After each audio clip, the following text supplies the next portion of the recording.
اس میں رونے دھونے کی کوئی ضرورت نہیں ہے، وہ روتی رہی۔ یہ ٹھیک نہیں ہے امامہ، تم نے ڈاکٹر صاحب کے گھر بھی یہی کیا تھا میرے ساتھ۔ اس کا غصہ ٹھنڈا پڑنے لگا تھا، لیکن جھنجھلاہٹ بڑھ گئی تھی۔ جو کچھ بھی تھا، وہ اس کی شادی کا چوتھا دن تھا، اور وہ 1 گھنٹے میں دوسری بار یوں ہی زاروں قطار رو رہی تھی۔ اس کی جگہ کوئی بھی لڑکی یوں رو رہی ہوتی تو وہ پریشان ہوتا۔ یہ تو خیر امامہ تھی۔ وہ بے اختیار نرم پڑا، اس کے کندھے پر اپنا بازو پھیلا کر اس نے جیسے اسے چپ کروانے کی کوشش کی۔ امامہ نے ڈیش بورڈ پر پڑے ٹیشو باکس سے ایک ٹیشو پیپر نکال کر اپنے سرخ ہوتی ہوئی ناک کو رگڑا، اور سالار کی صلح کی کوشش پر پانی پھیرتے ہوئے کہا، میں اس لیے تم سے شادی نہیں کرنا چاہتی، مجھے پتا تھا تم میرے ساتھ اسی طرح کا سلوک کرو گے۔ وہ اس کے جملے پر ایک لمحے کے لیے ساکت رہ گیا۔ اس نے اس کے کندھے سے ہاتھ ہٹاتے ہوئے کہا، کیسا سلوک؟ تم وضاحت کرو گے؟ اس کے لہجے میں پھر خفگی اتر آئی۔ میں نے آخر کیا ہے تمہارے ساتھ؟ وہ ایک بار پھر ہچکیوں سے رونے لگی۔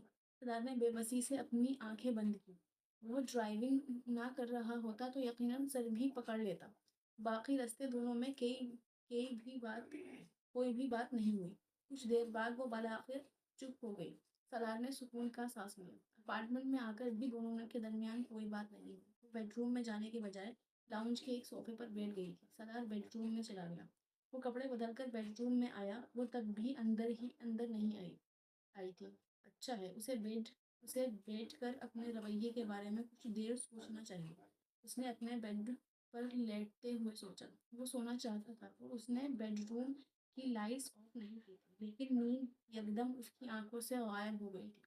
اب ٹھیک ہے، بندہ سوچے، لیکن اتنا بھی کیا سوچنا۔ مزید 5 منٹ گزرنے کے بعد باوجود اس کے نمودار نہ ہونے پر وہ بے اختیار جھنجھلایا۔ 2 منٹ مزید گزرنے کے بعد وہ بیڈ روم سے نکل آیا۔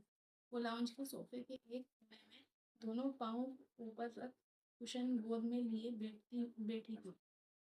سالار نے سکون کا سانس لیا۔ کم سے کم اس وقت رو نہیں رہی تھی۔ سالار کے لاؤنج میں آنے پر اس نے سر اٹھا کر بھی اسے نہیں دیکھا تھا۔ وہ بس اسی طرح کشن کو گود میں لیے اس کے دھاگے کھینچتی رہی۔ وہ اس کے پاس صوفے پر آ کر بیٹھ گیا۔ کشن کو ایک طرف رکھتے ہوئے ماما نے بے اختیار صوفے سے اٹھنے کی کوشش کی۔ سالار نے اس کا بازو پکڑ کر اسے روکا۔ یہیں بیٹھو، اس نے تحکمانہ انداز میں اس سے کہا۔ اس نے ایک لمحے کے لیے بازو چھڑانے کا سوچا، پھر ارادہ بدل دیا۔ وہ دوبارہ بیٹھ گئی، لیکن اس نے اپنے بازو سے سالار کا بازو ہٹا دیا۔ میرا کوئی قصور نہیں ہے، لیکن آئی ایم سوری۔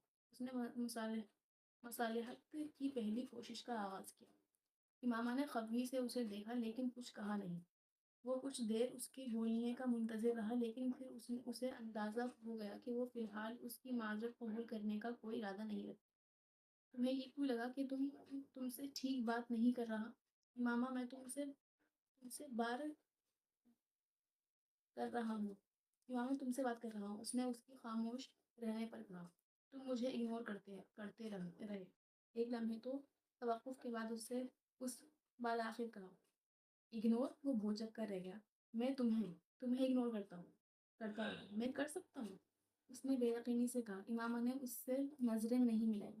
تم سوچ بھی کیسے سکتی ہو یہ؟ تمہیں اگنور کرنے کے لیے شادی کی تھی میں نے؟ تمہیں اگنور کرنے کے لیے اتنے سالوں سے خوار ہوتا رہا ہوں میں، لیکن تم کرتے رہے۔ وہ اپنی بات پر مصر تھی۔ تم زبان سے ایک بات کہتے ہو، لیکن تم وہ بات کرتے کرتے رکی۔ اس کی آنکھوں میں نمی تیرنے لگی۔ تمہاری زندگی میں میری کوئی اہمیت ہی نہیں ہے۔ رکو مت، کہتی رہو۔ میں جاننا چاہتا ہوں کہ میں ایسا کیا کر رہا ہوں جس سے تمہیں میرے بارے میں اتنی غلط فہمی ہے۔ اس نے اس کی آنکھوں کی نمی کو نظر انداز کرتے ہوئے بے حد سنجیدگی سے کہا، میں نے تمہیں صبح مسجد جاتے ہوئے نہیں بتایا، آفس جاتے ہوئے بھی نہیں بتایا، اور اس نے گفتگو شروع کرنے کے لیے اسے کیوں دی۔ تم نے مجھے یہ بھی نہیں بتایا کہ تم افطار پر دیر سے آؤ گے۔ تم چاہتے تو جلدی بھی آ سکتے تھے۔ وہ رکی، اور سالار نے کوئی وضاحت کیے بغیر کہا، میں نے تمہارے کہنے کے مطابق تمہیں میسج کیا، لیکن تم نے مجھے کال نہیں کی۔ اپنے پیرنٹس کو ریسیو کرنے یا چھوڑنے کے لیے تم مجھے بھی ایئرپورٹ لے جا سکتے تھے، لیکن تم نے مجھ سے نہیں کہا۔ ٹھیک ہے، میں نے کہا تھا کہ مجھے سعیدہ اماں کے گھر چھوڑ دو، لیکن تم نے ایک بار بھی مجھے ساتھ چلنے کے لیے نہیں کہا۔ میری کتنی بے عزتی ہوئی ان کے سامنے۔ وہ بہتی آنسوؤں کے ساتھ کہہ رہی تھی۔ وہ پلک جھپکے بغیر ایک ٹک اسے دیکھ رہا تھا۔ پانی اب اس کی آنکھوں سے ہی نہیں، ناک سے بھی بہنے لگا تھا۔ وہ پوری دل جمعی سے رو رہی تھی۔ سلاد نے سینٹر ٹیبل کے ٹیشو باکس سے ایک ٹیشو پیپر نکال کر اس کی طرف بڑھایا۔ اس نے اس کا ہاتھ جھٹک کر خود ایک ٹیشو پیپر نکال لیا۔ اس نے ناک رگڑی تھی، آنکھیں نہیں۔ اور سلاد نے بڑے تحمل کے ساتھ ایک بار پھر کہا۔ وہ کہنا چاہتی تھی کہ اس نے اسے شادی کا کوئی گفٹ تک نہیں دیا۔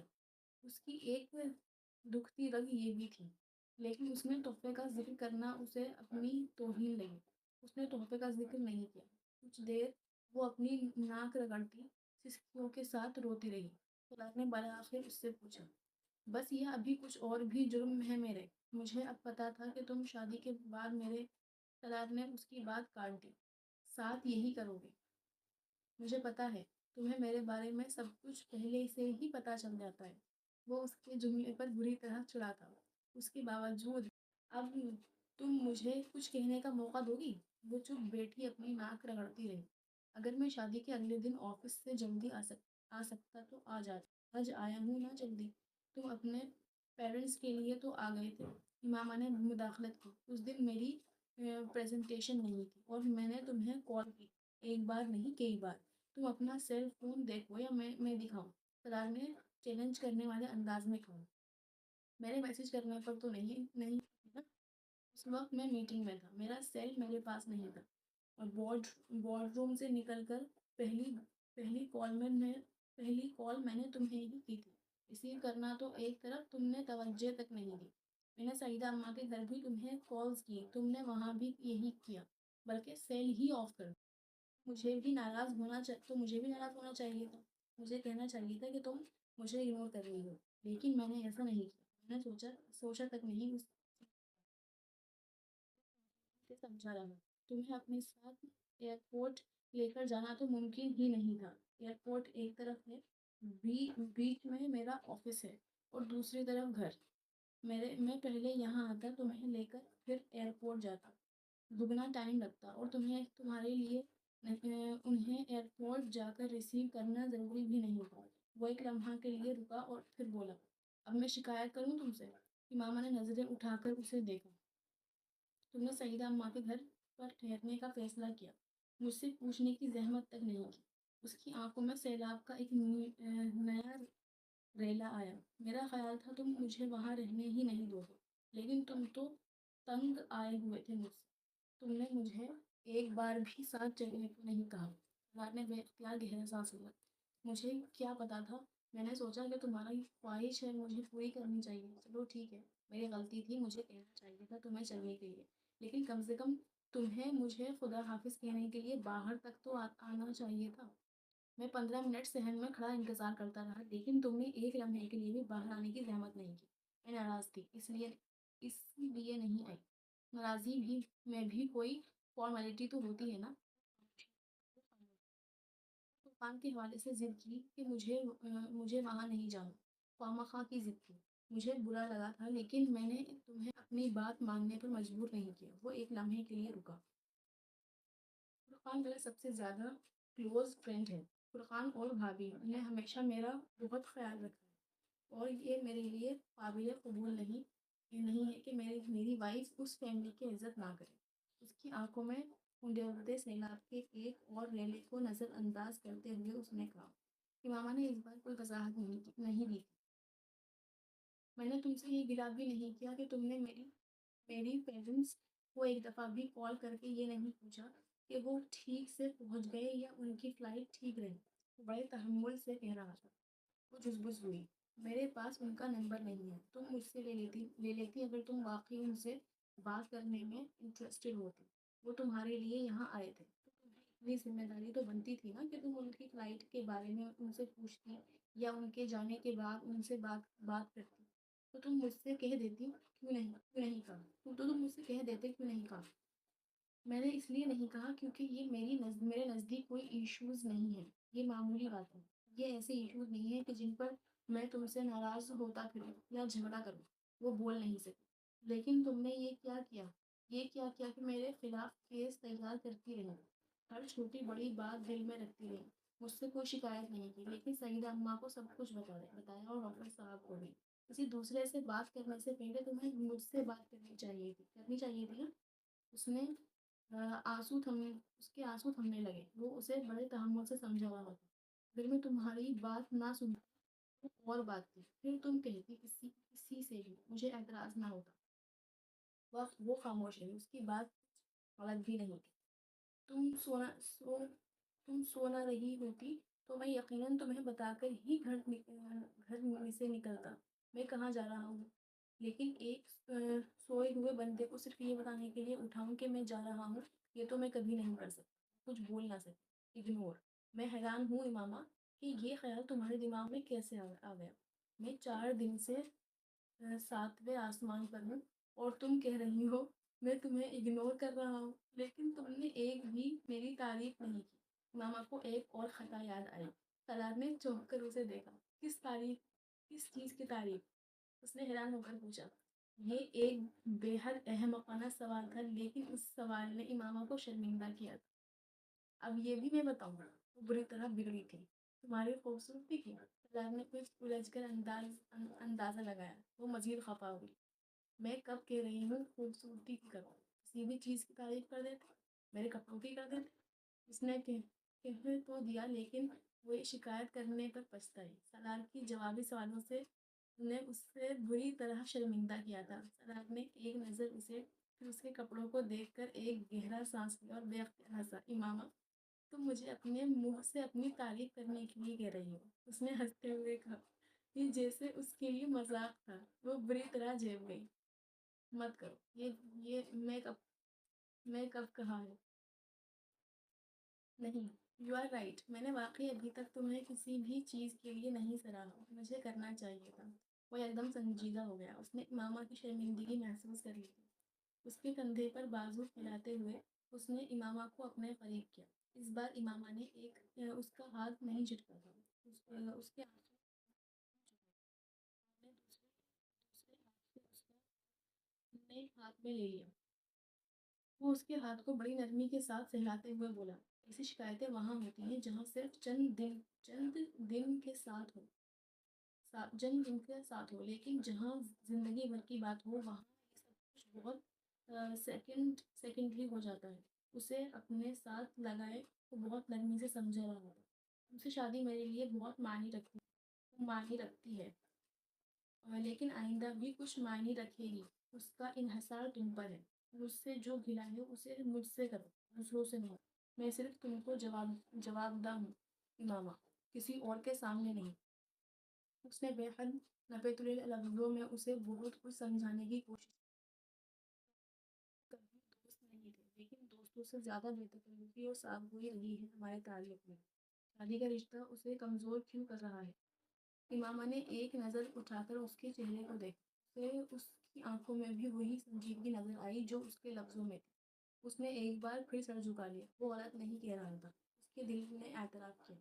تم میری زندگی میں ہر شخص اور ہر چیز سے بہت زیادہ امپورٹنس رکھتی ہو، فرار نے اپنے لفظوں پر زور دیتے ہوئے کہا، لیکن یہ ایک جملہ میں تمہیں ہر روز نہیں کہہ پاؤں گا۔ اس کا مطلب یہ نہیں کہ میرے لیے تمہاری امپورٹنس کم ہو گئی ہے۔ میری زندگی میں تمہاری لیے امپورٹنس اب میرے ہاتھ میں نہیں، تمہارے ہاتھ میں ہے۔ یہ تمہیں طے کرنا ہے کہ وقت گزرنے کے ساتھ تم اس امپورٹنس کو بڑھاؤ گی یا کم کر دو گی۔ کی بات سنتے ہوئے امامہ کی نظر اس ہاتھ کی پشت پر پڑی جس سے وہ اس کا ہاتھ سہلا رہا تھا۔ اس کے ہاتھ کی پشت بے حد صاف ستھری تھی، ہاتھ کی پشت اور کلائی پر بال نہ ہونے کے برابر تھے۔ ہاتھ کی انگلیاں کسی مصور کی انگلیوں کی طرح لمبی اور عام مردوں کے ہاتھوں کی نظر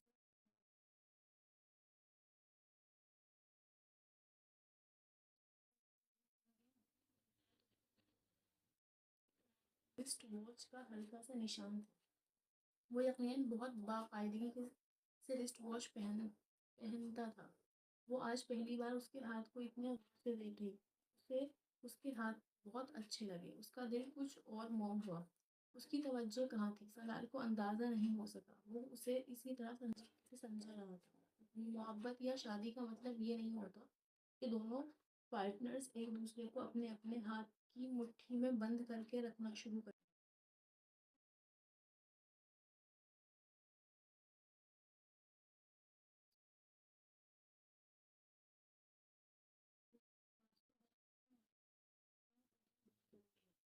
میں نے گردن موڑ کر اس کا چہرہ دیکھا، وہ اب بے حد سنجیدہ تھا۔ ہم دونوں اگر صرف ایک دوسرے کے عیب اور کوتاہیاں ڈھونڈتے رہیں گے تو بہت جلد ہمارے دل سے ایک دوسرے کے لیے عزت اور لحاظت ختم ہو جائے گی۔ کسی رشتے کو کتنی بھی محبت سے باندھا گیا ہو، اگر عزت اور لحاظ چلا جائے تو محبت بھی چلی جائے یہ دونوں چیزیں محبت کے گھر کی چار دیواری ہیں۔ چار دیواری ختم ہو جائے تو گھر کو بچانا بڑا مشکل ہے۔ ماما نے بڑے حیرانی سے اسے دیکھا، وہ اس کی آنکھوں میں حیرانی دیکھ کر مسکرایا۔ اچھی فلسفی ہے نا؟ ماما کی آنکھوں میں نمی اور ہونٹوں پر ایک وقت آئی تھی۔ اس نے اس بات میں سر ہلایا۔ سرار نے اسے اپنے کچھ اور قرب کرتے ہوئے کہا، میں وہاں کا پرفیکٹ بندہ نہیں ہوں تو تمہارا پرفیکٹ شوہر کیسے بن سکتا ہوں ماما؟ شاید اللہ میری کوتاہیاں نظر انداز کر دے تو تم بھی معاف کر دیا کرو۔ حیرانی سے اس کا چہرہ دیکھتی رہی، وہ واقعی اس سالار سکندر سے ناواقف تھی۔ سالار نے بڑی نرمی کے ساتھ اس کی آنکھوں کے سوجے ہوئے پپڑوں کو اپنی پوروں سے چھوا۔ کیا حال کر لیا ہے تم نے اپنی آنکھوں کا؟ تمہیں مجھ پر ترس نہیں آتا؟ وہ بڑی ملائمت سے کہہ رہا تھا۔ ماما نے جواب دینے کے بجائے اس کے سینے پر سر رکھ دیا۔ وہ اب بے حد پرسکون تھی۔ اس کے گرد اپنا ایک بازو مائل کرتے ہوئے وہ دوسرے ہاتھ سے اس کے چہرے اور گردن پر بالوں کو ہٹاتے ہوئے، اس نے پہلی بار نوٹس کیا کہ وہ رونے کے بعد زیادہ اچھی لگتی ہے، لیکن اس سے یہ بات کہنا اپنے پاؤں پر کلہاڑی مارنے والی بات تھی۔ وہ اس کی طرف متوجہ نہیں تھا۔ اس کے نائٹ ڈریس کی شرٹ پر بنے پیٹرن پر غیر محسوس انداز میں انگلیاں پھیر رہی۔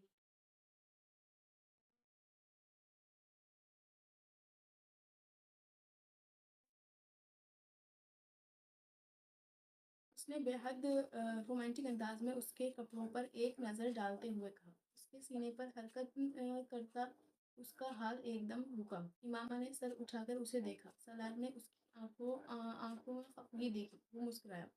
تعریف کر رہا ہوں تمہاری، یہ ٹیپنگ ہے۔ اوہ اچھا۔ سالار نے گڑبڑا کر اس کے کپڑوں کو دوبارہ دیکھا۔ یہ ٹیپنگ ہے، میں نے اصل میں موکلر بہت عرصے سے کسی کو پہنے نہیں دیکھا۔ سالار نے وضاحت کی، کل موو پہنا ہوا تھا میں نے۔ ماما کی آنکھوں کی خفگی بڑھی، لیکن میں تو اسے پرپل سمجھتا۔ مزید گڑبڑایا، وہ جو سامنے دیوار پر پینٹنگ ہے نا، اس میں ہیں پرپل فلاورز۔ امامہ کچھ تحمل کا مظاہرہ کرنے کی کوشش کی۔ سالار اس پینٹنگ کو گھورتے ہوئے اسے یہ نہیں بتا سکا کہ وہ ان فلاورز کو بلیو کلر کا کوئی شیڈ سمجھ کر لایا تھا۔ امامہ اب اس کا چہرہ دیکھ رہی تھی۔ سالار نے کچھ بے چارگی کے انداز میں گہرا سانس لیا۔ میرا خیال ہے اس شادی کو کامیاب کرنے کے لیے مجھے اپنی جیب میں ایک شیڈ کارڈز رکھنا پڑے گا۔ اور پینٹنگ کو دیکھتے ہوئے بڑبڑایا تھا،